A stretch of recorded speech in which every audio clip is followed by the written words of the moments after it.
दुपारी दवाखान्यात जायचं होतं तर तिकडेच निघालो. ऊन एवढं की कॅप आणि स्टोलमधून सुद्धा डोक्याला चटके लागत होते. तिथून आलो घरी आल्यावर जेवण केलं. 5 वाजता स्वर्ण आजीसोबत कांदे लावत होता, त्यामुळे त्याला आत्तापासूनच झाडांची आवड निर्माण होत आहे. संध्याकाळी जेवणाला काय बनवायचं असा प्रश्न तुम्हालाही पडतो का? मला तर रोजच पडतो. तुम्हाला पडत असेल तर कमेंटमध्ये नक्की सांगा.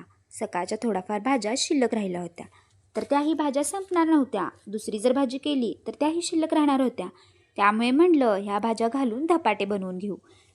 परातीत ज्वारीचे पीठ घेतलं, त्यात सकाळच्या उरलेल्या भाज्या घालून घेतल्या. 1 चमचा डाळीचं पीठ, 1 मुठी गव्हाचं पीठ घालून व्यवस्थित मिक्स करून घेतलं. ते मळून झाल्यावर त्यात थोडा गरम मसाला घालून परत ते मळून घेतलं. तुम्ही पीठ मिक्स करतानाच मसाला घालू शकता. माझा घालायचा विसरला होता म्हणून मी पीठ झाल्यावर घातला. कापड ओलं करून त्याच्यावरती धपाटे थापून घेतले. तुम्ही पातळही थापू शकता, पण मला जाडसरच आवडतात, त्यामुळे जाडसर थापले. धपाटे थापूपर्यंत तवा गरम झाला होता. आता त्यात थोडे तेल घालून घेतले, गॅस मोठा केला आणि धपाटे त्यात टाकले. बघू शकता तयार आहेत तुमचे धपाटे. भाज्या शिल्लक राहिल्या की असा काही नवीन पदार्थ तुम्ही नक्कीच ट्राय करू शकता. हा भाज्यांचा धपाटा तुम्ही दही किंवा तुपासोबतही खाऊ शकता. तर आजची रेसिपी कशी वाटली? आवडली असेल तर एक लाईक आणि यूट्यूबवर सबस्क्राईब, इंस्टा फेसबुकवर फॉलो करायला विसरू नका. तर आजच्यापुरते एवढेच. भेटू उद्याच्या व्लॉगमध्ये.